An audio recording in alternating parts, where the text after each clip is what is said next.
예, 안녕하세요. 저는 일신 회계법인의 정성우 회계사입니다. 예, 반갑습니다. 예, 우선 그 설명을 좀 드리기에 앞서서 이번 그 설명회의 좀 간략한 개요에 대해서 좀 먼저 말씀을 드리면은요. 저희 이제 일신 회계법인에서 지난 화요일부터 부산, 대전, 광주 그리고 오늘이 이제 금요일 날 이제 서울을 마지막으로 해서 지금 지역 순회 지금 설명회를 개최를 하고 있는 중이고요. 작년도에도 저희가 이제 3개 도시를 이렇게 다니면서 이제 지역 순회 설명회를 했었는데, 올해는 이제 광주까지 포함을 해서 이제 총 4개 지역에 대해서 지금 순회 설명회를 하고 있는 중입니다.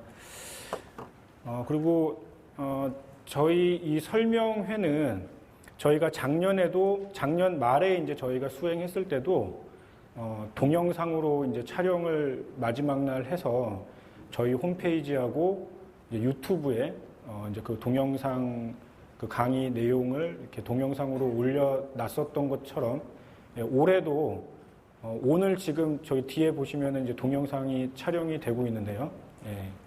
오늘 이 동영상 촬영하는 게 한 9월 말, 한 10월 초쯤 되면은 그 저희 일신회계법인 홈페이지하고 또 유튜브에 일신회계법인 이렇게 치면은 그 동영상이 지금 현재는 작년께 올라와 있고, 한 이제 10월 초쯤 되면은 오늘 한 것도 아마 같이 올라갈 예정이니까, 혹시 오늘 뭐 일정 때문에 못 오신 주변에 동료분들 계신다든지 하면 그거 좀 알려주셔가지고요, 좀 관심 있으신 분들 많이 보실 수 있으면 좋겠습니다. 그리고 지금 나눠드린 그 교재는 마찬가지로 저희 홈페이지에, 저희 회계법인 홈페이지에 그 파일을 저희가 올려 이제 놓을 예정이니, 혹시 그 교재 내용이 좀 필요하시면은 그 부분도 저희 홈페이지 통해서 다운 받으셔서 활용을 하시면 되겠습니다. 그럼 지금부터 이제 그 설명을 좀 들어가기에 앞서서요.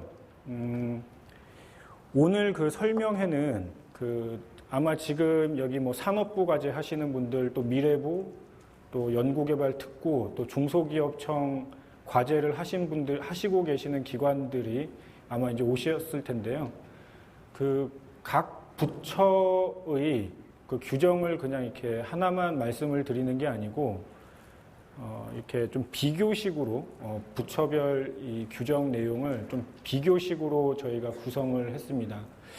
이제 이렇게 저희가 좀 비교식으로 이걸 하게 된 이유가, 저희 회계법인에서도 이제 한 뭐 4개 부처 정도쯤 이 사업에 대해서 정산을 하다 보니까 각 부처별로 정산 규정이 이제 조금씩 다른 부분들이 있어서 저희가 정산을 할 때도 애를 먹듯이 우리 수행기관 분들도 저희가 이제 설문조사 같은 걸 해보면 그 수행기관 분들도 조금씩 이렇게 애를 먹으시는 것 같더라고요. 그러니까 보통 한 기관에서 뭐 산업부 과제도 하시고 미래부 과제도 하시고 뭐 중소기업청 과제도, 특히 기업들 같은 경우에는 중소기업청 과제들도 많이 하시고 해서 각 부처별로 이제 이 규정이 좀 다르다 보니까 좀 혼란스럽다, 좀 뭐 이런 의견들이 있어서 뭐 저희도 좀 정리를 하고 우리 수행기관에 그 실무하시는 분들도 조금 그 헷갈리는 거를 좀 막는데 좀 도움을 드리고자 이 교재를 저희가 좀 부처 비교식으로 작성을 했고요. 그래서 크게 보시면은 뭐 미래부에 대한 규정과 또 산업부, 중소기업청 이렇게 3개로 나눠질 수가 있고, 우리 이제 그 미래부에서도 그 정보통신 분야 쪽에 R&D 부분은 또 별도 규정이 있어서 미래부 내에서도 그냥 우리 일반 우리 국연사 규정 적용하는 그 미래부 과제에 해당되는 부분이 있고, 또 정보통신 그 과제 쪽에 적용되는, 그러니까 정보통신 쪽은 지금 그 IITP에서 지금 관리를 하고 계실 텐데요. 그 IITP에서 그 수행을 하시고 계시는 기관들은 정보통신이라고 별도 표기된 저희 이제 뒤에 보시면은 그 교재 내용에 뭐 정보통신 뭐 이렇게 돼 있는 부분이 있을 텐데요. 그 정보통신이라고 돼 있는 거는 그 IITP에서 적용을 별도로 하는 규정이다라고 이해를 하시면 되고, 정보통신 별도로 없으신 경우엔 그 IITP 과제 하시는 분들은 그냥 미래부 과제랑 동일하게 생각을 하시면 되겠습니다. 그리고 산업부 과제, 뭐 애기편 과제 하시는 분들은 여기 산업부라고 돼 있는 거 보시면 되고요. 예, 우선 그 교재 내용은 그렇게 이해를 하시면서 보시면 되겠습니다. 예, 그러면 이제 본론 내용에 좀 들어가서 우선 뭐 정산 업무에 대해서 뭐 가장 기본적으로 정산 업무가 어떻게 진행이 되는지에 대해서 그냥 간략하게 한번 좀 살펴보면은요. 우선 수행 기관이 그 사업비를 사용한 그 내역에 대해서 장부를 만드셔야 됩니다. 장부를 만드시는데 이게 이제 표현이 뭐 사용실적 보고서, 뭐 사업비 사용실적 보고서라는 그 명칭으로 장부를 작성을 하셔서 증빙 서류와 함께 회계법인에 자료를 보내주셔야 됩니다. 산업부 같은 경우는 RCMS라 보니까 별도로 이제 뭐 우편으로 보내주시는 건 없지만 뭐 기본적으로 아무튼 사용실적 보고서와 증빙이 회계법인으로 접수가 돼야 되고요. 회계법인에 접수된 이후에는 저희 회계법인에선 이제 그 증빙 내용과 그 장부 내용을 보고 규정과의 이제 적합성이라든지 또 사업계획서와의 일치성 또는 뭐 타당성 뭐 이런 부분들에 대해서 종합적으로 내용을 검토한 이후에 뭐 추가적인 보완이 필요하다든지 아니면 추가적인 증빙 확인이 필요하다 아니면 이게 왜 사업과 관련이 있는지에 대해서 궁금한 부분 등에 대해서 이제 문의를 하게 되고요. 그 요청사항과 문의사항에 대해서 수행기관 분들께서 이렇게 답변을 해주시고 추가 자료를 제출을 해주시면 그 내용을 최종적으로 확인을 하고 정산 결과를 회계법인 차원에서 우선 확정을 합니다. 그래서 회계법인 차원에서 확정된 이 정산 결과는 전담기관과 주관기관으로 통보가 되고요.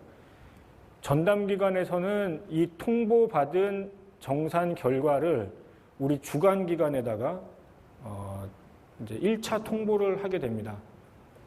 그래서 뭐 정산 뭐 금액이 최종적으로 얼마가 나왔으니 얼마를 반납을 해야 된다. 그때 붙는 문구가 다만 뭐 이의 신청을 할 수가 있다. 그래서 이의 신청 기회가 1회에 한해서 이제 부여가 되고요. 이의 신청을 계속 하실 수 있는 게 아니고 1회에 한하여 이의 신청이 될 수가 가능하기 때문에 처음에 이의 신청을 하실 때 그 이의 신청의 그 초점, 그러니까 그 논점을 명확하게 기재를 하셔가지고 관련된 자료와 함께 기한 내에 여기 뭐 부처별로 기한이 조금씩 다르긴 한데요. 요 기한 내에 이렇게 이의 신청을 하실 수가 있는 절차가 있습니다. 그래서 이의 신청까지 완료가 되고 마무리가 되고 나면 최종적으로는 정산 잔액을 국고로 반납을 해서 이 1년의 이제 정산 절차는 이제 마무리가 되는 그런 절차를 갖게 되겠습니다. 지금 이제 이제 뒤에부터는 각 세목별로 이제 어떻게 사용을 해야 되는지 또 그 뭐 증빙 요건은 어떻게 되는지 부분에 대해서는 얘기가 나오는데요. 지금 저희가 그 내용 기재한 규정은 그 근거 규정은 지금 요런 근거 규정입니다. 그래서 이 시행일자는 지금 현재 시행되고 있는 규정을 가지고 이 규정을 만들었기 때문에 이 시행일자 이전 집행분이라든지 또는 이 시행 내용 중에 뭐 협약 시 그 규정을 따른다는 뭐 그런 그 조항이 있는 규정은 여기에 나오는 규정을 적용받지 않을 수 있습니다. 그러니까 그 이전 규정을 적용받을 수 있기 때문에 실제 해당 과제에 그 적용되는 여부는 그 시행일자를 꼭 확인을 하셔가지고 최종적으로 확인을 하셔야 되겠습니다. 이제 인건비부터 이제 한번 좀 들어가 보도록 하겠습니다. 그래서 인건비는 뭐 크게 내부 인건비, 외부 인건비, 뭐 학생 인건비 이렇게 이제 구분을 할 수가 있고요. 내부 인건비는 뭐 가장 중요한 게 어쨌거나 그 해당 기관 소속의 4대 보험 직장 가입자에게 지급되는 인건비가 되겠습니다. 그래서 만약에 혹시라도 뭐 이 직원은 사실상 우리 회사 직원이지 뭐 4대 보험은 가입돼 있지 않지만 우리는 이 직원을 사실상 우리 회사 직원이라고 생각을 하고 있어. 이런 거는 안 되는 겁니다. 그러니까 우리 행정적으로 이 4대 보험 직장 가입이 돼 있으셔야지 내부 인력이라고 인정을 받을 수가 있고, 혹시라도 4대 보험 가입 안 돼 있는 상태에서 지금 인건비 지금 지급받고 아니면 지급되고 있는 분 있으시면은 그분에 대해서는 빨리 조치를 취하셔야 됩니다. 그리고 요새 이제 우리 기업체들 같은 경우에 그 외국인 근로자분들도 좀 있다 보니까 참여연구원의 외국인 근로자분들 꽤 있는데요. 중소기업청에서는 내국인에 한해서 이 인건비를 그 내부 인건비를 지급할 수 있다는 별도 규정이 있어서 혹시 중소기업청 과제하시는 분들은 내국인인지 외국인인지 여부까지 한번 확인을 해보실 필요가 있겠습니다.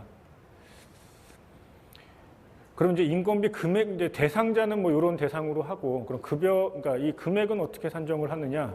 4대 보험 기간 부담금과 퇴직급여 충당금 기간 부담금까지를 포함을 해서 참여율에 따라서 계상을 하시면 인건비 부분은 산정을 하실 수가 있겠습니다. 이 내부 인건비 부분은 뭐 내용이 좀 간략합니다. 뭐 기본적으로 뭐 4대 보험 직장 가입자 이 부분만 확인을 하시면 크게 어려움이 없는데요. 이게 외부 인건비가 약간 뭐 까다롭다면 좀 까다롭습니다. 그러니까 부처별로 많이 좀 차이가 나고요. 조금 헷갈리기도 하고. 그래서 한번 좀 잘 보셔야 되는데, 우선 이 4개 부처, 그러니까 이 4개 그 전담 기관 중에 가장 그 까다로운 조건을 달고 있는 산업부 규정부터 한번 좀 보시면은요. 산업부 규정에서는 외부 인건비 지급 대상자를 어떻게 규정을 하고 있냐면, 아무튼 타 기관 소속의 4대 보험 직장 가입자, 그러니까 외부 인건비도 4대 보험 직장 가입자에게만 외부 인건비를 줄 수 있다고 되어 있고요. 타 기관을 뭐라고 정의하고 있냐면 비영리 기관인 경우에만 그게 조건이 충족이 됩니다. 그래서 영리 기관에, 그러니까 다른 회사에, 그러니까 다른 영리 기업 소속의 어떤 직원분을 외부 인건비로 쓰겠다라고 하는 거는 산업부에서는 안 됩니다. 산업부에서 외부 인건비 쓰시려면 그 외부 인력이 비영리 기관 소속이셔야 된다는 거예요. 비영리 기관 소속의 4대 보험 직장 가입자에게만 외부 인건비를 주실 수가 있고요. 만약에 뭐 근로자가 아니다, 그냥 뭐 개인적으로 활동을 하시는 분이다, 개인적으로 활동하시는데 뭐 몇 개월 동안 우리 과제에 좀 투입을 시키기로 했다 할 때는 이제 그런 분들을 프리랜서라고 표현을 하는데, 이때 개인 사업자 등록이 돼 있으셔야 활용하실 수가 있습니다. 산업부는. 이제 그거에 비해서 이제 미래부 같은 경우에는 뭐 아무튼 타 기관 소속 4대 보험 직장 가입자 이거는 똑같은데요. 근데 타 기관에 뭐 비영리 기관이라는 뭐 제한은 없습니다. 그리고 또 하나 좀 여지가 있는 게 타대학 소속의 학생연구원에게도 외부 인건비를 줄 수가 있습니다. 이게 이제 다릅니다. 산업부하고는요. IITP 같은 경우에도 학생연구원 가능합니다. 외부 인건비 지급하는 게. 외부 인건비 지급하는 게 IITP에도 가능하고요. 그냥 학생연구원 말고 다른 기관 소속인 분을 외부 인건비 주실 때는 마찬가지로 IITP도 비영리기관이어야만 됩니다. IITP도 영리기관, 영리기업 소속 외부 인건비 잡아놓으시면은 인정이 안 됩니다. 저희 지금 정산 그 IITP 거 마무리하고 있는 중인데요. 이런 케이스 굉장히 많습니다. 지금 그 영리기업 소속인 분을 외부 인건비로 산정을 하셨다가 사업계획서 작성 당시부터 지금 다 불인정되고 있습니다. 그래서 이 부분 꼭 잘 챙기시기 바라고요. 그리고 마찬가지로 뭐 프리랜서 참여연구원 가능한데 여기는 뭐 개인 사업자 등록 요건 따로 없습니다. IITP는. 중기청도 마찬가지로 그 사업자 등록 요건 제한 없고요. 중기청도 마찬가지로 기업 소속 정규 직원 외부 인건비 계상 불가능합니다. 네. 그리고 대학의 정규 직원 외부 인건비 계상 불가능하기 때문에 대학의 뭐 우리 그 교원분들이라든지 이런 분들 외부 인건비로 들어가실 수가 없습니다. 중기청 과제도. 네. 그래서 이 부분 한번 좀 확인하시기 바라고요. 그리고 좀 추가적으로 여기 지금 교재는 뭐 기재하지는 않았는데 외부 인건비는 지급을 하실 때 예전에는 그냥 그 외부 인건비 대상자한테 계좌이체 싸주면 됐거든요. 그냥 계좌이체로 싸줬으면 됐는데 지금은 그렇게 하시면 안 되고요. 원 소속 기관에다가 우선 알려줘야 됩니다. 그러니까 그 예를 들면 무슨 뭐 가나 기업이라는 뭐 곳이 있으면 그 기업에다가 뭐 김갑동 씨가 우리 과제에 외부 참여연구원으로 하고 계신데 뭐 인건비를 이 과제비로 얼마를 주겠다라는 걸 그 회사에다가 통보를 하시고 주셔야 되는데 이 IITP 쪽은 그냥 통보뿐만이 아니고 그 소속 기관을 경유해서 지급을 하셔야 됩니다. 그러니까 그 소속 기관으로 먼저 지급을 하시고 그 소속 기관에서 그 해당 외부 인건비 대상자에게 인건비를 지급을 해야 되는 그런 좀 까다로운 규정이 있습니다. 산업부나 뭐 이런 경우에는 그냥 그 원 소속 기관에다가 통보만 하고 계좌이체 그 외부 인건비 대상자한테 계좌이체 해주시면 되고요. 학생 인건비 부분인데요. 학생 인건비는 가끔 오해하시는 분들 계시는데 우리 뭐 기업에서 쓰실 수 있는 게 아닙니다. 우리 기업에서 야 뭐 학생연구원한테 인건비 주면 그게 학생 인건비 아니야? 뭐 이렇게 생각을 하시는 경우들이 종종 있더라고요. 근데 그 개념이 아니고 우리 그 학교에서 학교 그 연구 책임자분이 그 소속기관 학생연구원에게 지급을 하시는 게 그게 학생인건비입니다. 그러니까 우리 그 영리기관에서는 학생인건비를 잡으신 게 있으면 그건 이제 잘못 잡으신 거고요. 예. 만약에 영리기업인데 산업부 과제를 하시는데 학생인건비를 아니 뭐 학생한테 뭔가 인건비 나가는 게 있다. 그거는 무조건 잘못된 겁니다. 우리 저기 산업부 과제 하시는 기업인데 학생한테 인건비 나가는 게 있다? 이건 무조건 잘못된 겁니다.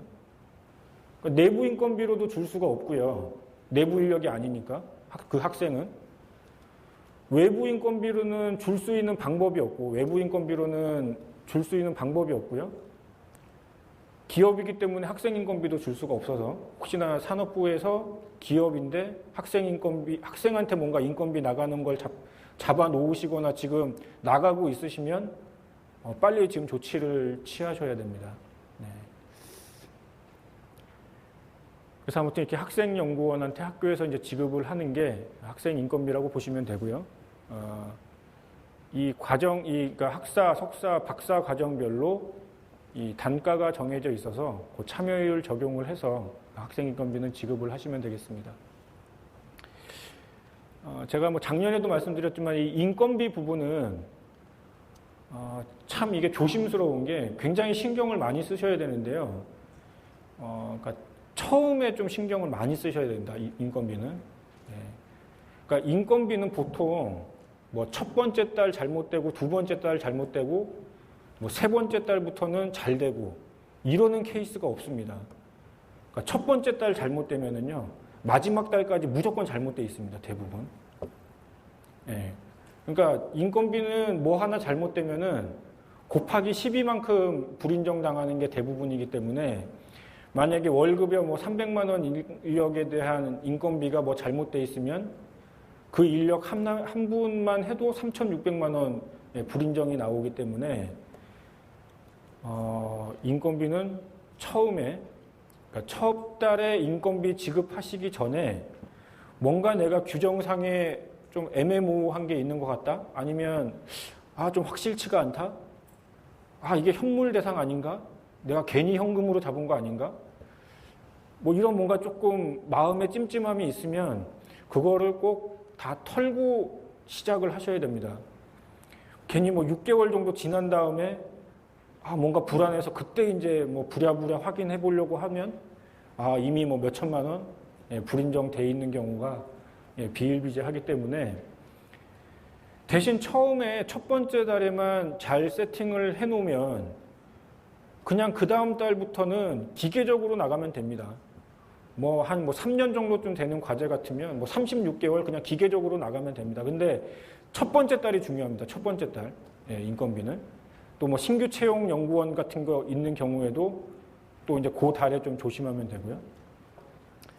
그래서 인건비는 맨 처음에 지급을 할 때 그때 정신 바짝 차리고 확인할 거 꼭 확인하고 진행을 하면 크게 문제가 없을 거고요. 이제 장비부터는 좀 성격이 달라서 매 건별로 중요하고 특히나 장비 같은 경우엔 종료일로 가면 갈수록 점점 중요해집니다. 그죠? 장비 같은 경우는 종료일로 가면 갈수록 점점 중요해지는 인건비랑 조금 반대가 됩니다. 그래서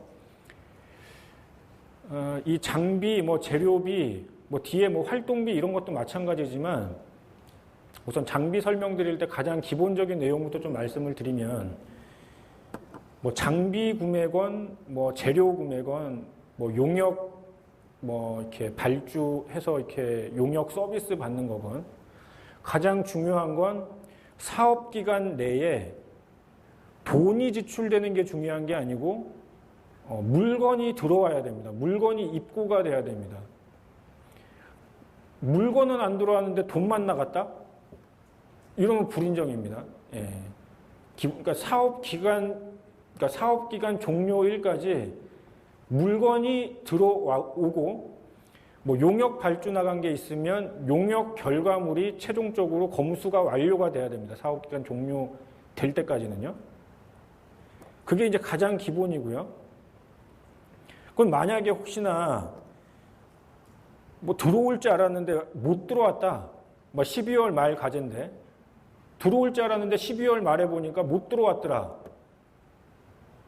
뭐 그럴 수도 있지 않겠습니까? 뭐 늦어지거나 뭐 요새 운송 같은 게 좀 늦어져서 못 들어올 수도 있으면 그때는 종료일까지 2월 신청을 하실 수가 있기 때문에 마지막 날 딱 봤는데 못 들어왔다 그러면 2월 신청하셔야 됩니다. 그렇지 않고 뭐 하루 이틀 늦은 거야 뭐 괜찮지 않겠어? 천만의 말씀입니다. 하루 늦게 들어와도 그냥 불인정은 마찬가지입니다. 한 달 늦게 들어오나 뭐 하루 늦게 들어오나. 예. 게다가 최종 연도 같은 경우에 최종 연도의 장비나 뭐 기기 같은 경우에는 종료 2개월 전까지 납품이 완료가 돼야 되고요. 최소한 1개월 이상 사용이 돼야 됩니다. 예. 그래서 만약에 지금 현재 뭐 최종 연도 단계다. 뭐 최종 연도까지 지금 뭐 최종 연도를 수행하고 있다. 장비가 있다. 그러면 지금 딱 그 스케줄을 관리를 해야 됩니다. 스케줄 관리를 해서 종료 2개월 전까지 납품이 못 될 것 같다. 그러면 별도로 전담기관한테 뭐 예외 승인 공문을 받던지 근데 전담기관에서 그런 거 안 해주십니다, 보통. 예.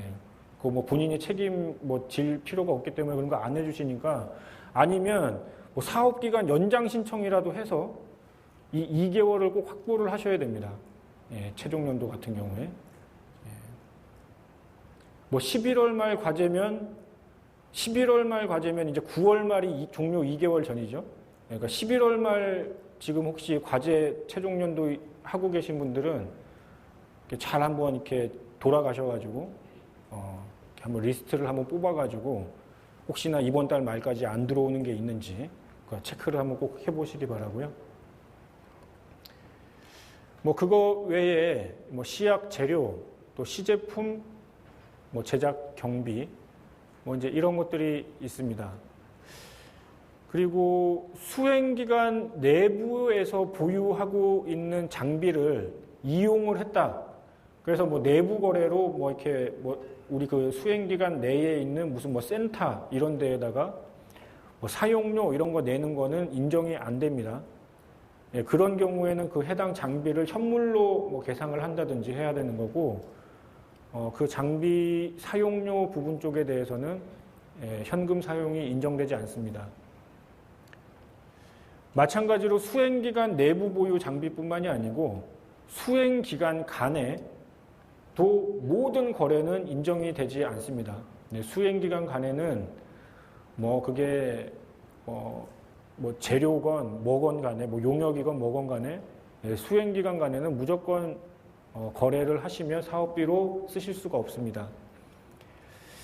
그리고 이제 범용성 장비, 뭐 범용성 소프트웨어, 뭐 어떤 경우에는 예외적으로 인정 가능하다라고 되어 있지만 가급적이면 안 사는 걸로 하시는 게 마음이 편합니다.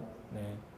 괜히 샀다가 불인정 받을 수도 있고 뭐 사기도 힘들고요. 뭔가 뭐 근데 만약에 꼭 사셔야 된다. 안 사면은 이 과제를 할 수 없다. 이런 경우에는 사업 계획서에 구체적으로 그 내역을 명시를 하셔야 됩니다. 뭐 예를 들면은 무슨 뭐 전산품 일체, 뭐 전산 장비 일체, 뭐 이렇게 해놓으면 바로 불인정입니다. 예, 뭐 전산 장비 일체, 뭐 아무튼 뭔가 이렇게 뭐 뭉뚱거려 가지고 이렇게 써놓으면 불인정이고요. 사업계획서 만약에 범용성에 대한 구분도 애매하기 때문에 보수적으로 판단을 하셔서 이게 다른 용도로도 쓰일 수 있는 건가를 한번 스스로 진단을 해봐서 이게 다른 용도로도 쓸 수가 있다고 생각하겠구나 하는 거는 범용성이라고 생각을 하시고 사업계획서에 명시를 꼭 구체적으로 하셔야 됩니다. 네.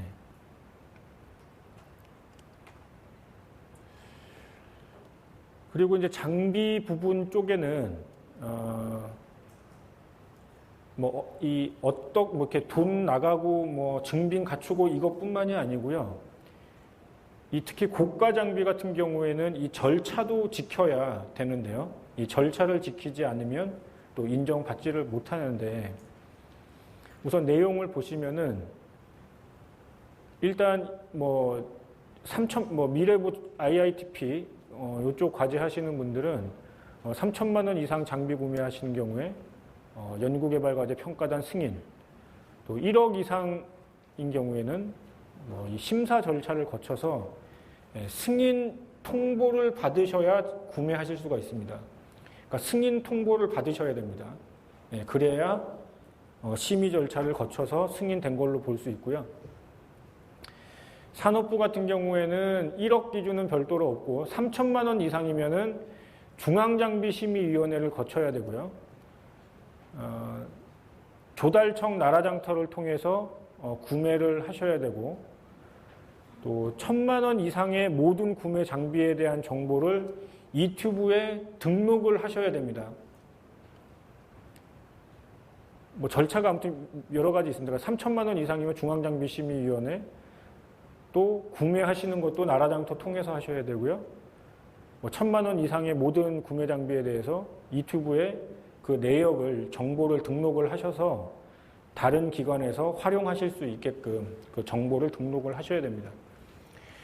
그리고 산업부에서는 별도의 또 그 증빙 요건을 요구를 하고 있는데요. 외부의 제작을 의뢰해서 도입하는 그런 장비 같은 경우에 재무제표 확인은 그 거래처의 재무제표 확인은 부가가치세 과세표준 증명원을 제출을 하셔야 됩니다. 쉽지 않지만 뭐 이런 거 정말 뭐 제출을 해야 됩니까? 라고 하시는데요.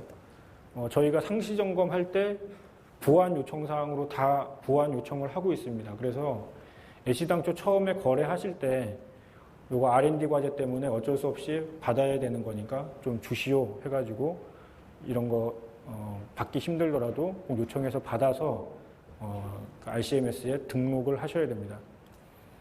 예, 중소기업청 같은 경우에도 1,000만 원, 뭐 3,000만 원 이상 시설 장비하실 때 이런 도입 계획서를 제출을 하셔야 되고요.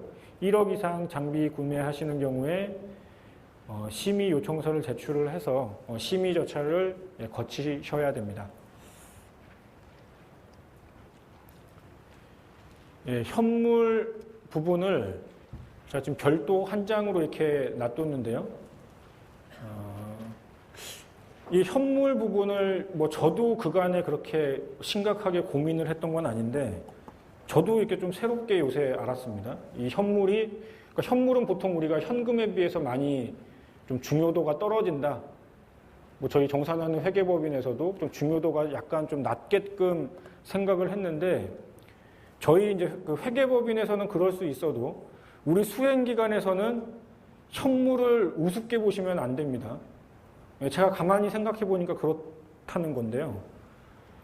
이게 현물이라고 해서 이렇게 좀 등한시하시면 안 되는 게 그냥 대충 뭐 산정을 하고 이러면 안 되는 게 그냥 개념적으로 한번 살펴보면은요. 그러니까 현물이라는 게 이제 그러니까 현물 그 개념에 대해서 오해하시는 분들이 또 있어서 같이 개념적으로 설명을 한번 드리면 이 현물은 그 우리 회사 같은 경우에 그 회사의 그 자산을 활용할 수 있는 자산을 원래 용도대로 사용하지 않고 이 R&D 과제에 투자를 하는 겁니다. 조금 더 이제 쉽게 설명을 하면 예를 들면 우리 뭐 현대자동차 같은 경우에 현대자동차에서 소나타 자동차를 한 대를 만들었어요. 판매하려고 소나타 자동차를 한 대 만들었는데 이걸 팔 수 있음에도 불구하고 팔면은 뭐 한 2천만 원, 3천만 원 이렇게 이제 돈 받을 거 아닙니까? 근데 그 만든 자동차를 팔지 않고 과감하게 R&D 과제에 투자를 하자. 이제 이러는 겁니다. 그러니까 내가 판매하면은 2, 3천만 원 받을 수 있는 거를 안 팔고 R&D에 투자를 하는 거죠. 그 얘기는 민간 부담금 2천만 원, 3천만 원 납부하는 거나 소나타 한 대 현물로 출자하는 거나 같은 겁니다. 그 회사 입장에서는요. 그러니까 회사 입장에서는 과감한 투자입니다. 그러니까 민간 부담금하고 현물하고 다를 게 없는 겁니다. 예를 들면 이제 뭐 현물에 또 이제 장비뿐만 아니고 이제 인건비 부분이 또 있는데, 그러니까 인건비도 마찬가지죠.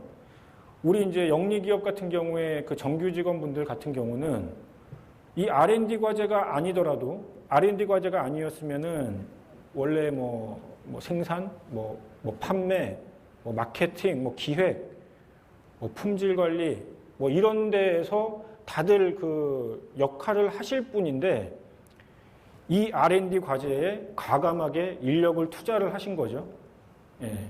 그렇기 때문에 회사 입장에서는 인건비가 계속 나가는 분인데 막 생산이나 판매 쪽에 배치를 하지 않고 당장 돈이 안 되는 R&D 과제 쪽에 월급을 주면서까지 배치를 하기 때문에 이것도 현금으로 민간 부담금 납부한 거나 뭐 같은 개념입니다.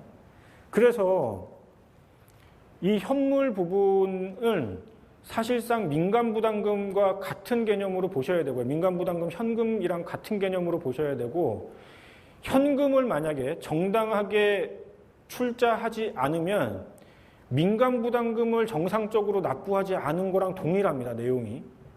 그래서 우리 뭐 불인정 그 뭐 예에 보면은 현물을 부당하게 뭐 계상하거나 이런 경우에 뭐 현금으로 환수할 수 있다. 뭐 이렇게 돼 있는 거 있잖아요.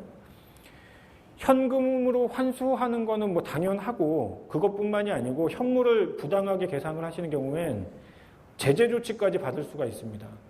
예.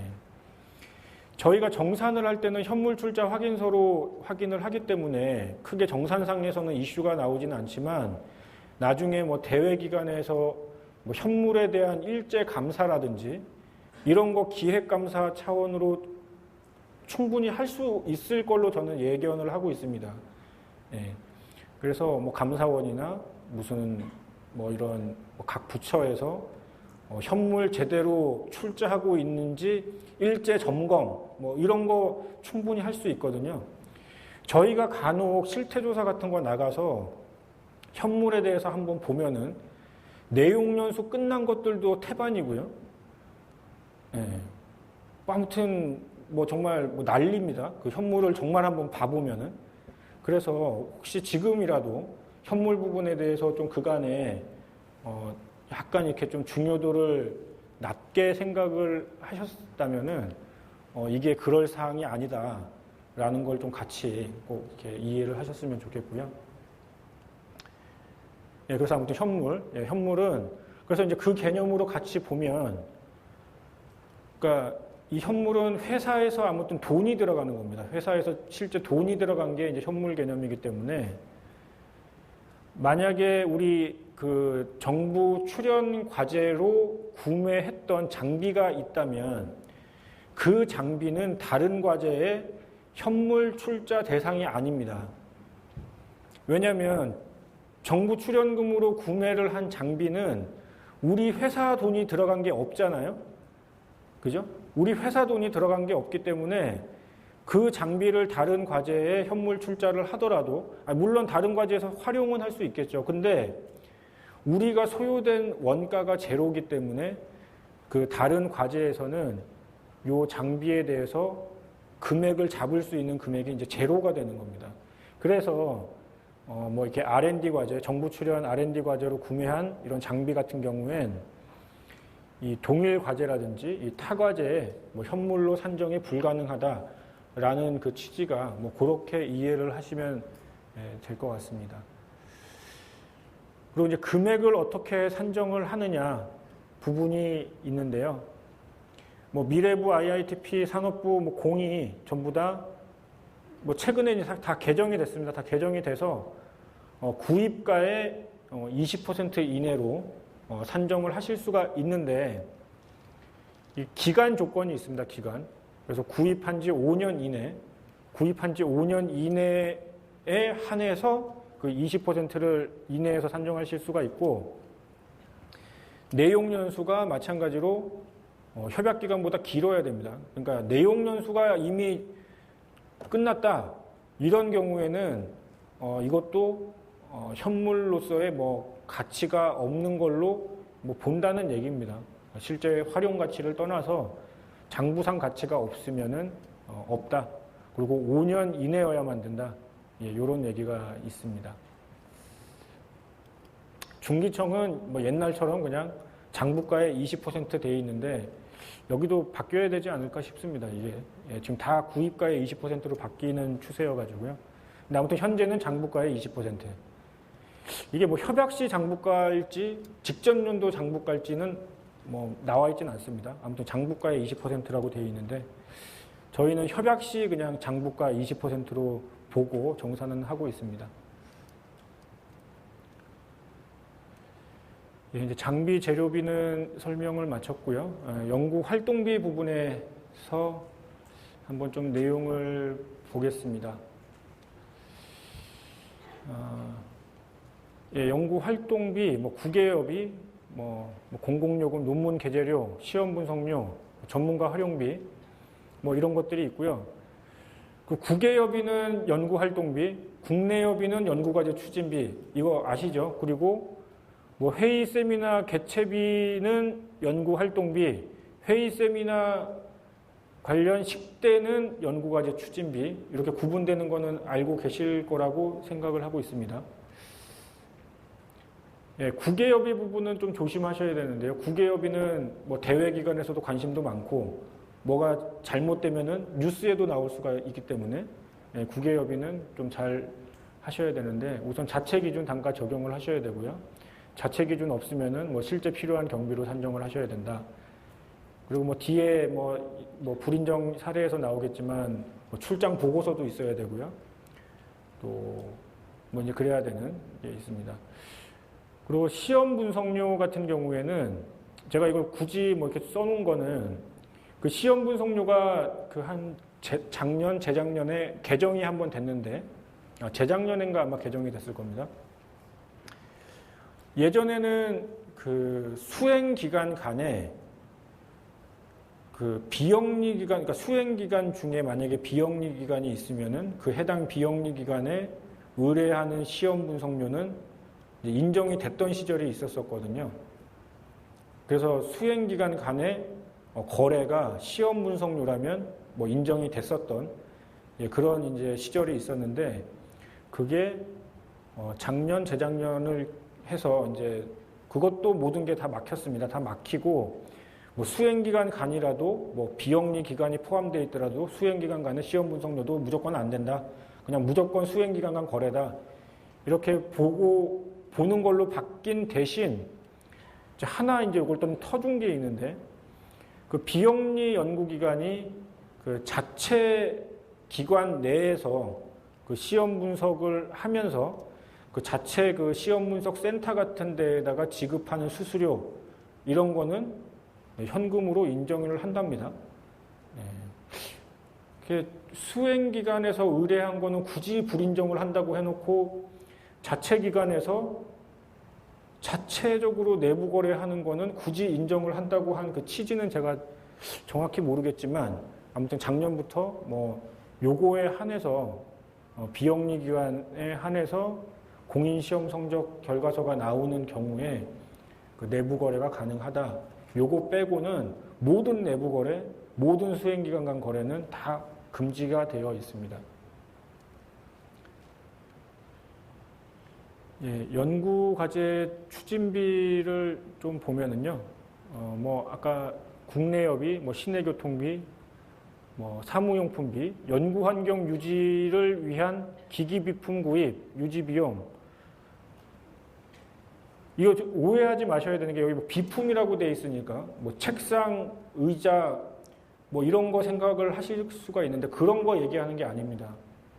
그런 거 얘기하는 게 아니고요. 우리 그 전문 연구실 있잖아요. 우리 공동 활용하는 그런 공간 말고 그 연구실, 그 연구실에 연구 환경 유지한다는 게 뭐 그런 거, 뭐 우리 뭐 습도 조절 장치라든지 뭐 온도 조절 장치, 뭐 그런 비품을 얘기를 하는 거지.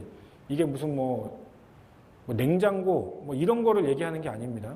예, 오해하시면 안 되고요. 예, 연구과제 추진비 회의 및 세미나 관련 식대 다가비, 뭐 내부 품위서 회의록 구비 뭐 이렇게 돼 있고 IITP에서는 건당 사용 금액 50만 원 초과하면 예, 참석자 전원의 서명 날인 필요. 또 중기청 회의비 같은 경우엔 1인당 3만 원 이내에서 이런 또 조건이 붙어 있는데 이거를 그냥 뭐 얘는 이렇게 하고 IITP는 요거 적용하고 중기청은 요거 적용하고 뭐 이렇게 하지 마시고요. 그냥 4개를 다 한꺼번에 적용을 하십시오. 모든 뭐 어디 과제를 하시든지 간에 내부 품위서도 만드시고요. 뭐 또는이라고 돼 있지만 회의록도 구비를 하십시오. 그리고 회의록에 그 서명 날인하는 거를 만드셔가지고요. 뭐 IITP 50만 원 초과되니까 뭐 서명을 받는다 이렇게 하지 마시고, 예. 이거 저기 50만 원 안 될 줄 알았다가 50만 원 초과되면 어떻게 하실 겁니까? 나중에 뭐 다시 받으실 겁니까? 그렇게 하지 마시고 회의 시작하시기 전에 참석하시는 분들 이렇게 서명하시라고 해가지고 이게 다 받아 놓으십시오. 그리고 회의비도 꼭 뭐 중기청뿐만 아니고 3만 원 이내에서 우리 뭐 규정에 나와 있는 그 요건은 아니지만 요새 뭐 좀 이따가 뭐 시행될 법에 따라서도 3만 원 이상은 이제 먹기 힘드시니까 당연히 뭐 3만 원으로 이내에서 되실 것 같은데 아무튼 요 4가지는 그냥 공이 적용이 되는 규정이다. 이렇게 생각하는 게 편합니다. 예. 뭐 IITP니까 내가 서명부 놔두고, 뭐 산업부 과제하니까 서명부 안 놔두고, 뭐 이렇게 하시면 더 뭐 헷갈리실 것 같아요. 그리고 야근식 때 쓰실 수 있고요. 근데 이제 우리 참여연구원 분들끼리 회의비 말고 그 참여연구원들끼리 그 점심식 때 먹는 거는 당연히 안 됩니다. 그거는 급여에 포함되어 있는 비용이라고 보기 때문에 점심식 때는 안 된다고 하고 있고요. 중소기업청 과제에서는 야근식 때 금액 한도가 정해져 있는데 자체 기준이 있으면 그걸 따르고 자체 기준 없으면은 10,000원으로 생각보다 좀 후하게 금액이 책정이 돼 있습니다. 이런 거 있다고 한번 생각을 하시면 되고요.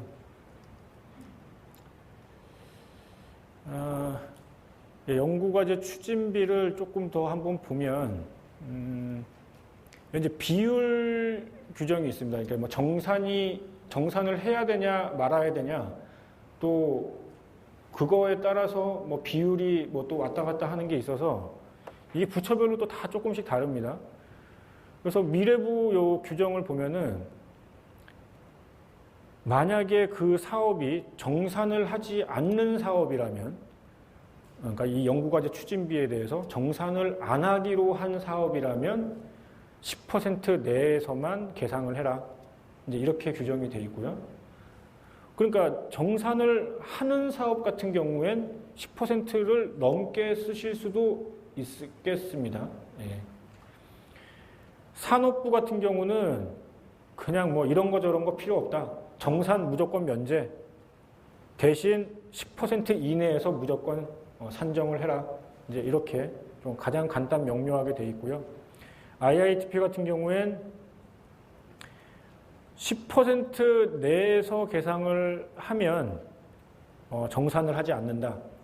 10% 내에서 계상을 하면 정산을 하지 않는데 만약에 10%를 초과해서 뭐 증액을 한다. 이러면 전담기관의 승인을 받아야 되고 10% 내라도 증액이 만약에 협약 금액보다 이제 증액을 해서 10% 이내 금액이지만 증액을 하는 경우엔 전담기관에 통보를 해야 된다. 예, 이런 규정을 갖고 있습니다.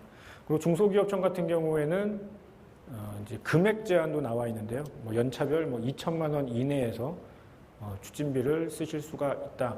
이렇게 규정하고 있습니다.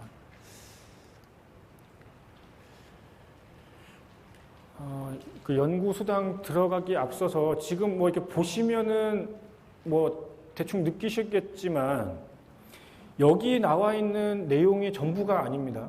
예. 우리 그 정산 규정 보시면 어느 부처든 그 정산 규정 보시면 요새 이게 굉장히 두껍습니다. 내용이 또 많고요. 그래서 지금 여기 있는 자료만 가지고 나는 이제 이 사업비 규정에 대해선 어느 정도 숙달이 됐다. 이렇게 하시면 큰일 납니다. 네. 여기 지금 제가 발췌를 해놓은 요 내용들은요. 그러니까 여기 제가 기재를 해놓은 내용들은 저희가 이제 그 정산을 하면서 이렇게 많이 이렇게 실수하시는 부분들, 그러니까 고의가 아님에도 불구하고 잘 몰라서 뭐 불인정되는 것들, 이런 것들 위주로 지금 그냥 기재를 해놓은 거지. 그래서 요 내용은 어찌 보면 그 틀리기 쉬운 문제, 뭐 이제 이런 거고요. 실제 그 본문 내용을 스터디를 하셔야 됩니다. 그래서 요새는 그 규정도 뭐 1년에 한 2번 정도씩은 기본으로 이제 개정이 되잖아요. 그래서 1년에 한 2번 정도씩 개정이 되기 때문에 이제 공부를 하셔야 됩니다. 이렇게 딱 프린트를 다 하셔가지고요. 프린트를 하셔서 형광펜을 들고 자를 들고 줄 쳐가면서 공부를 하셔야 됩니다. 요새는. 내용도 어려워져서 아까 저기 뭐 외부 인건비 같은 경우라든지 뭐 여기 뭐 표시되지 않았지만 뭐 어려운 것들이 꽤 많이 있습니다. 뭐 장비와 관련된 뭐 규정도 따로 보셔야 되고요. 뭐 학생 인건비 관련된 규정도 따로 보셔야 되고 공부할 게 굉장히 많습니다. 그래서 여기 있는 내용은 참고적으로 보시고 실제 그 규정 내용을 이렇게 하나하나 눈으로 꼭 학습을 하셔야 됩니다. 본인의 눈으로 확인을 해야 됩니다.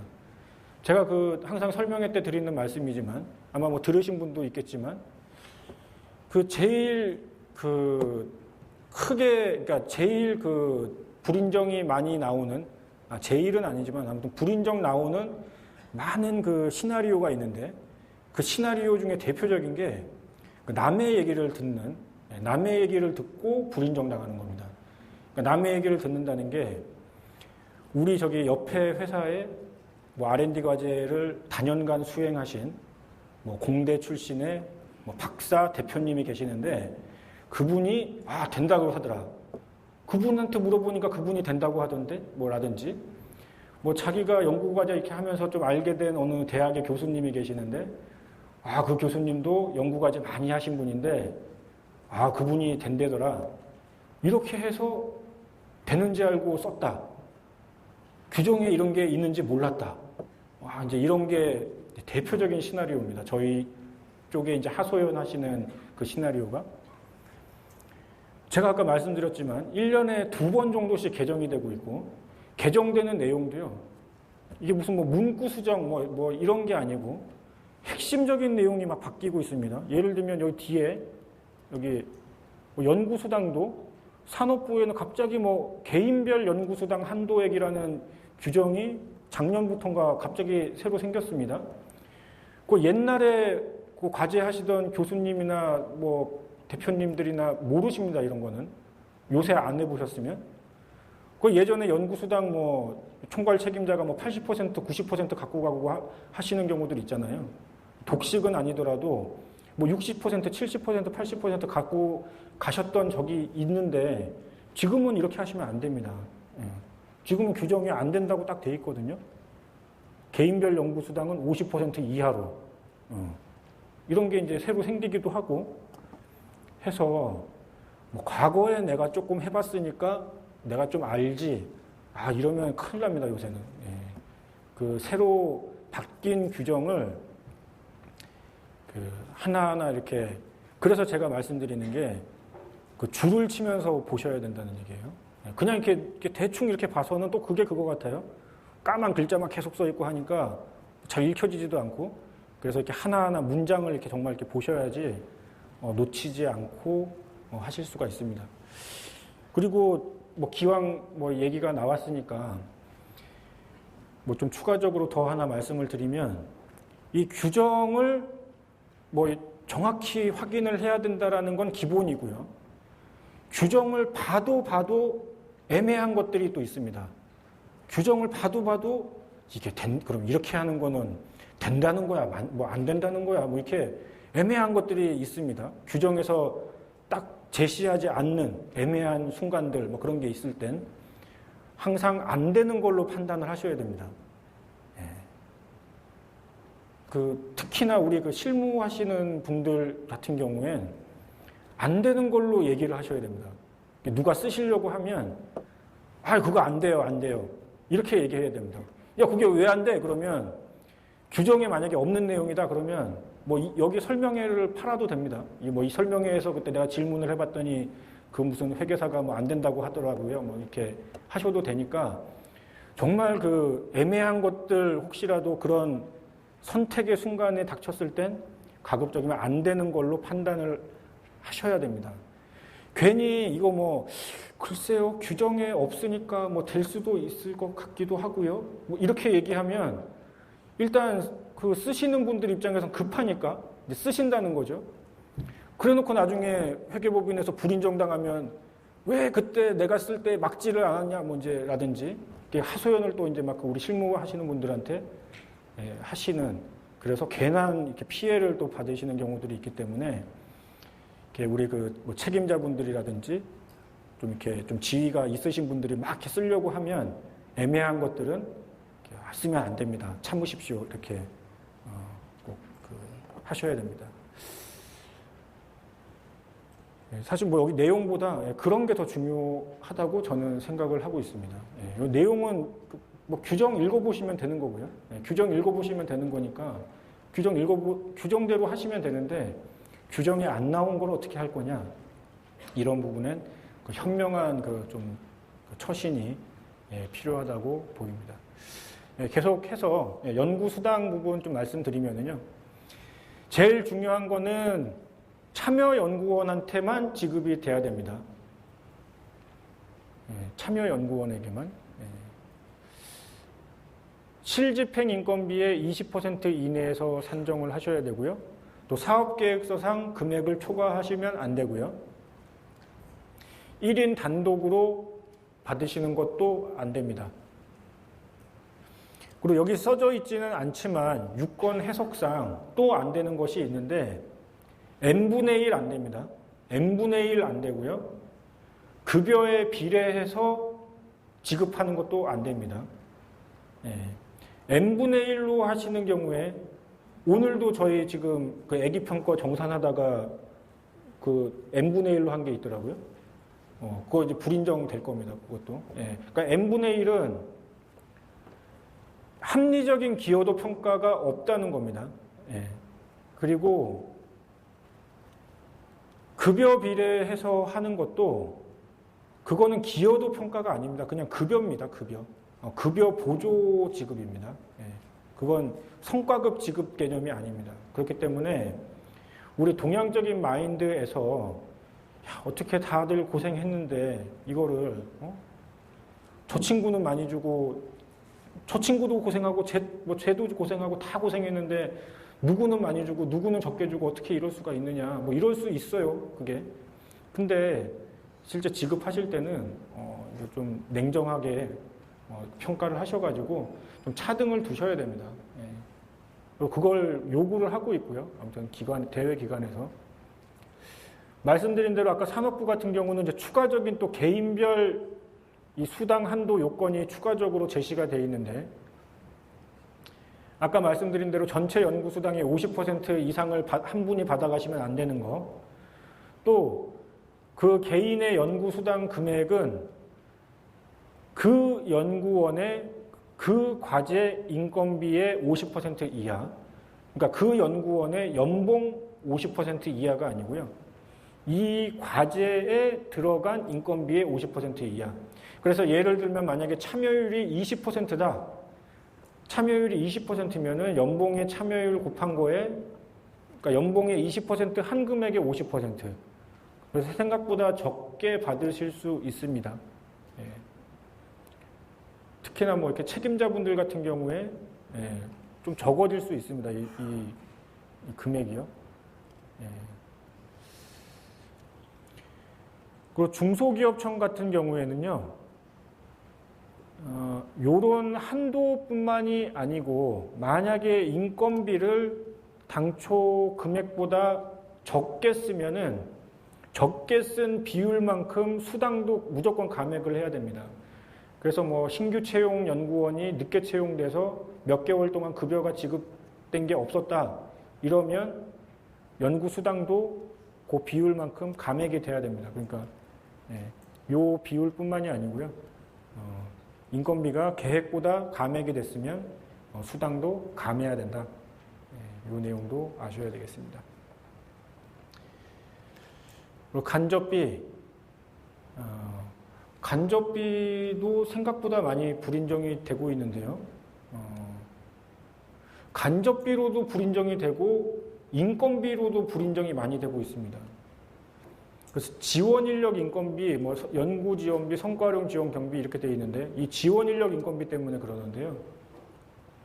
그러니까 두 가지 케이스인데 지원인력 인건비를 우리 이제 직접비 인건비에 이제 편성하신 경우에 불인정되시는 케이스가 있고요.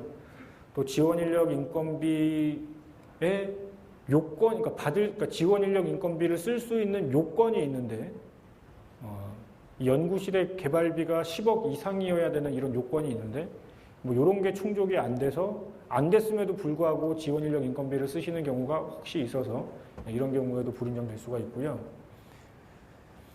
아까 이제 첫 번째 케이스 지원인력 인건비가 인건비로 들어가는 바람에 인건비에서 불인정이 되는 케이스는 이 수당하고도 이제 연결이 됩니다. 수당 뭐 이런 거에도 연결이 됩니다. 보통 지원인력 인건비 부분이 그냥 인건비로 지급이 돼서 불인정될 땐 뭐 여비나 이런 게 지급이 되는 경우는 별로 없는데 연구 수당을 받으시는 경우들이 대부분입니다. 그래서 연구 수당 받은 부분까지 같이 불인정됩니다. 예, 그렇기 때문에 혹시라도 그 실제 연구에 직접적으로 참여하는 인력인지 아니면 지원 인력인지, 지원 인력이라면 우리 연구실이 10억 이상의 연구비 규모가 되는지를 꼭 체크를 하시기 바라고요.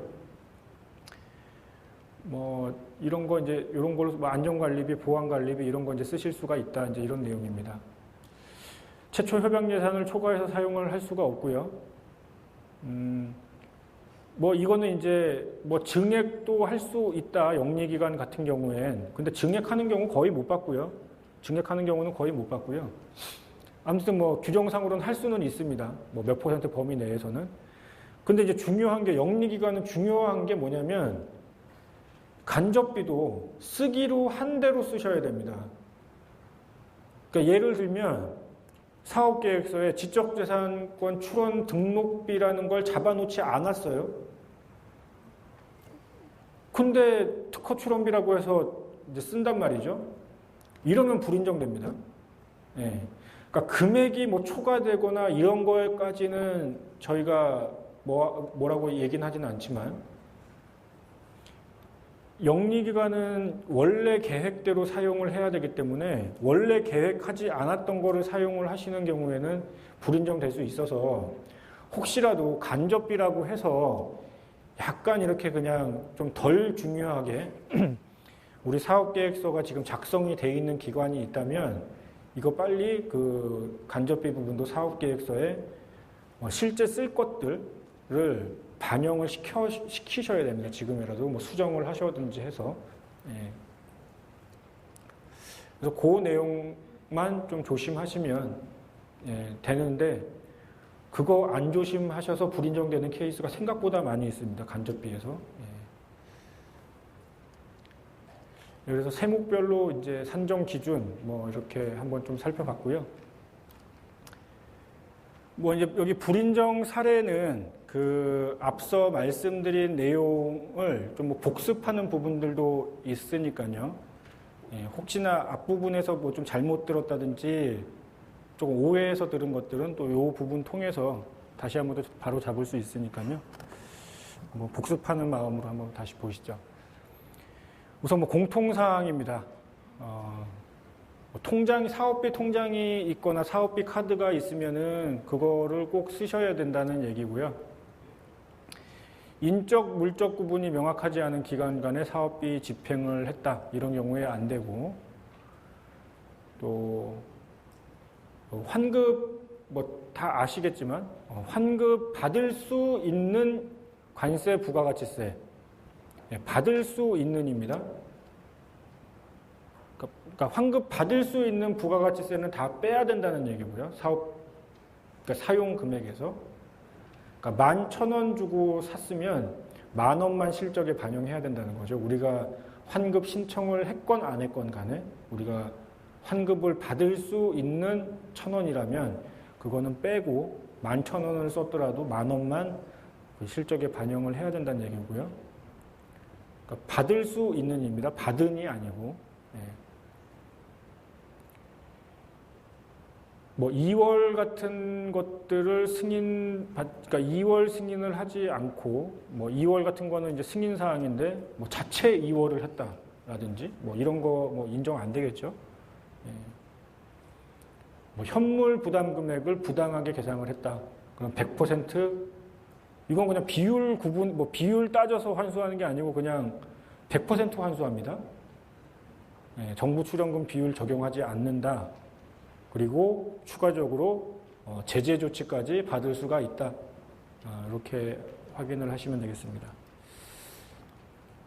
인건비 부분은 아주 중요합니다. 현물 인건비인데 현금으로 지급을 했다든지, 신규 채용 연구원 인건비를 다른 용도로 변경을 해서 사용을 했다. 이거 안 됩니다. 저기 신규 채용 연구원에 대해서 현금 인건비 지급할 수 있는 거는 우리가 좀 그 예외적으로 혜택을 받은 건데요.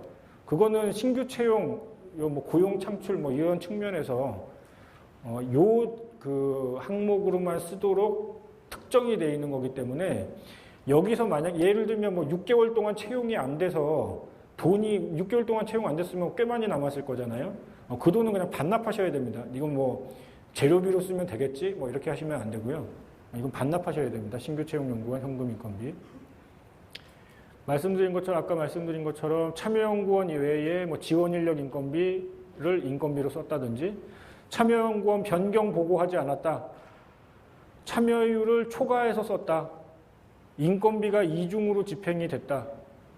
이런 경우가 있을 수가 없지만 현실적으로 그러니까 근데 뭐 아무튼 이런 경우가 발생되면 아무튼 안 된다는 거고 실제 급여 총액보다 높게 지급된 금액이 있다.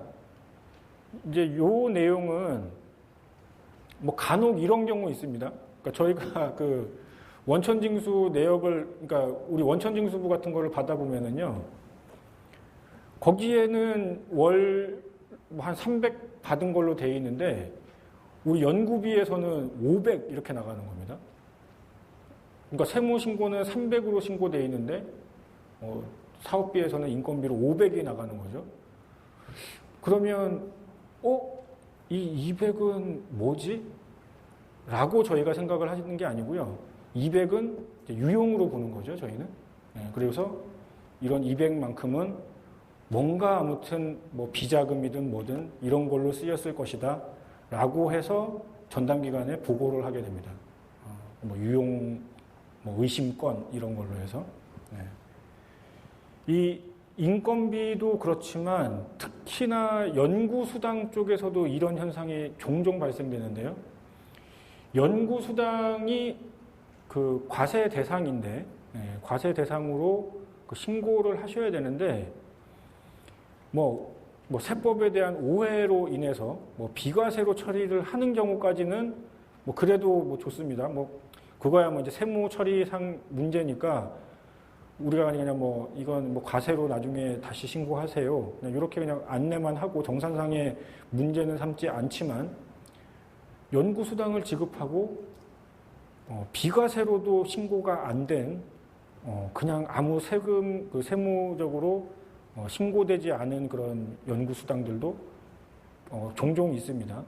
이것도 말씀드린 것처럼 그럼 이 돈은 뭐지? 이렇게 생각하는 게 아니고 이것도 마찬가지로 저희가 유용 의심건으로 이렇게 전담기관에 보고를 하기 때문에 혹시라도 뭐 그렇게 하는 건지 몰라서서 뭐 그동안 이렇게 뭐 신고를 안 했던 건이 있었다든지 하는 경우엔 이렇게 지금이라도 이렇게 사후적으로 조치를 하셔야 되겠습니다. 장비, 재료비 불인정 사례를 보면은요, 아까 그 뭐 최종연도 장비 같은 경우에 종료 2개월 전, 이 내용 아까 말씀드렸고요. 3천만 원 이상 장비를 그러니까 계획 대비 그러니까 변동이라 함은 뭐 사기로 한 걸 안 샀다든지 안 사기로 한 걸 뭐 산다든지 할 때 3천만 원 이상 이럴 때는 전담기관 승인이 필요한데 만약에 승인을 받지 않고 그냥 3천만 원 이상짜리를 안 사기로 한 걸 샀다든지 사기로 한 걸 안 사는 경우에 불인정이고요. 여기서 얘기하는 3천만 원은 우리가 거래 단위별로 3천만 원 이렇게 따지는 게 아니고 이렇게 합쳐놓고 이게 온전한 상태로 가동이 되거나 뭐 운전이 되는 그 합쳐진 상태의 금액이 뭐 3천만 원일 때 그걸 기준으로 할 때 이 기준 금액을 산정을 하시는 겁니다. 그리고 아까 뭐 제가 장비 도입 절차에서 말씀드린 것처럼 뭐 1억, 뭐 3천만 원, 뭐 이런 거는 심의를 받아야 된다고 말씀드렸고요. 수행기간 상호 간의 금액은 안 된다는 얘기고, 연구 종료일에 과도하게 구입을 한 재료비는 뭐 불인정이라고 딱 얘기할 수 없지만 현장 실태 조사 뭐 1순위가 될 수가 있습니다. 이런 경우에. 그리고 지금 그 애기평 과제 하시는 분들은 뭐 아시겠지만 아시는지 모르겠지만 뭐 시스템이 있습니다. 그 조기 경보 시스템 해가지고요. 비정상적인 패턴의 거래가 감지가 되면 그 애기평 내에서 경보가 울립니다. 경보가 울려서 담당 간사한테 그 경보 사실이 이제 전파가 되고 담당 간사는 그 며칠 이내에 그 점검 결과를, 그러니까 이 경보 울린 사항에 대한 점검 결과를 등록을 해야 돼서 만약에 뭐 연구 시작하자마자 막 쓴다든지 연구 끝날 때 막 쓴다든지 한 달 사이에 뭐 엄청난 금액을 쓴다든지 뭐 특정 거래처와 뭐 줄기차게 거래를 한다든지 뭐 아무튼 뭐 여러 가지 등등 제가 전체 룰을 아는 게 아니기 때문에 아무튼 뭐 여러 가지 그런 룰과 패턴을 지금 심어 놓고 다 이거를 지금 체크를 하고 있습니다. 그래서 저희 쪽에 배정된 과제 중에서도 한 4-5건인가 이 조기 경보가 울려가지고 실태 조사를 나갔었습니다. 네. 근데 나가서 보면 확실히 뭔가 좀 문제가 있는 경우들이 좀 있어요. 그래서 아무튼 뭔가 비정상적으로 뭐 연구비를 소진하려고 억지로 뭐 이렇게 하게 되면 요새는 경보가 울릴 수가 있습니다. 경보가 울려서 괜히 다른 것까지 문제가 될 수 있기 때문에 남으면 그냥 반납하시는 게 제일 좋습니다. 예, 뭐 어떻게든지 간에 뭐 쓰시려고 하시면 힘드실 수가 있고요. 뭐 기관 공통 뭐 경비 뭐 이런 거 쓰는 경우에 안 되는 사례입니다. 또 범용성 장비 또 이런 거 안 되는 거고 또 그냥 과제 수행과 관련 없는 장비 수리비 과제 수행과 관련이 있느냐 없느냐는 그러니까 과제 수행과 관련이 있는 거는 그러니까 뭐를 과제 수행과 관련이 있냐고 보냐면 현물로 산정이 돼 있는 장비라든지 아니면 이 과제에서 현금으로 산 장비에 대해서 수리비가 발생이 되는 거는 인정을 하는데 그렇지 않은 장비에 대한 수리비는 과제 수행과 관련이 없다고 봅니다. 그리고 3천만 원 이상 장비 같은 경우에는 NTIS에 등록된 장비정보 등록증을 첨부를 해서 정산서를 제출을 하셔야 되고요. 3천만 원 미만이라도 공동활용 가능한 장비라면 마찬가지로 NTIS에 그 장비정보 등록증을 출력을 해서 제출을 하셔야 됩니다. 그리고 아까 말씀드렸지만 3천만 원, 그 산업부 같은 경우는 뭐 3천만 원 이상 장비 같은 경우에 나라장터 조달청의 나라장터 통해서 구매를 하고 또 1,000만 원 이상의 모든 연구 장비는 이튜브에 등록을 하셔야 됩니다.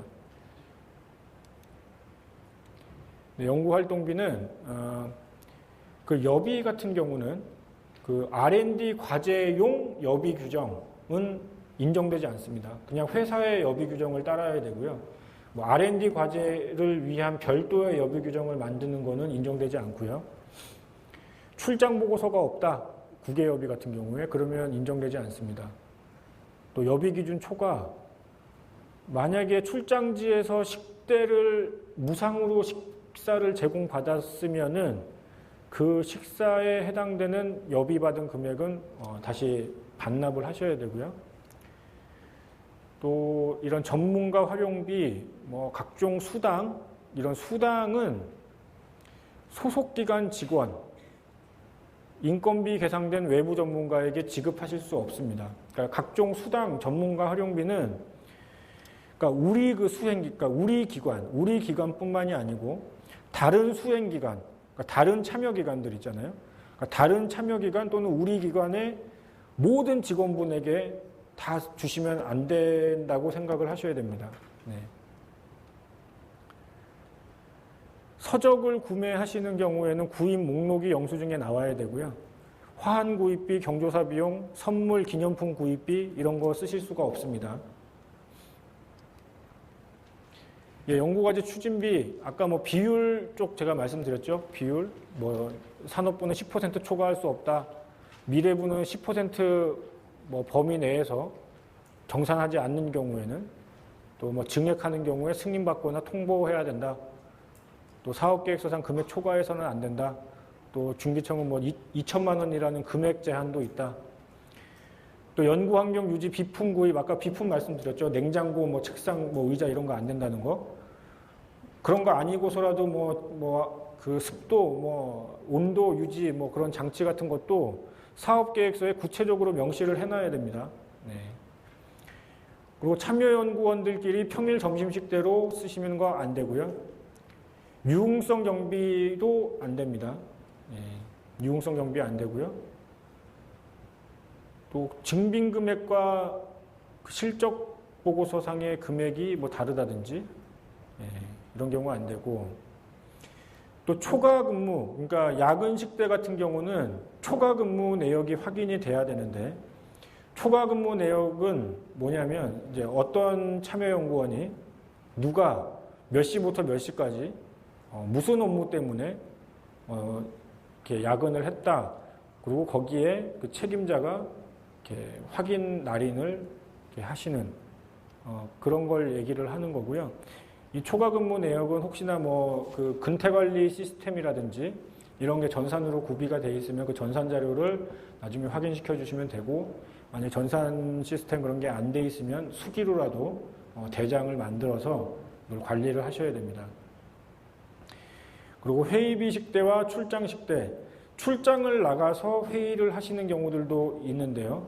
그때 출장비 식대를 받아 가시고 회의비 식대를 또 쓰시는 건 안 됩니다. 그럴 때는 뭐 출장 식대를 반납하는 게 금액이 좀 적게 들겠죠, 그죠?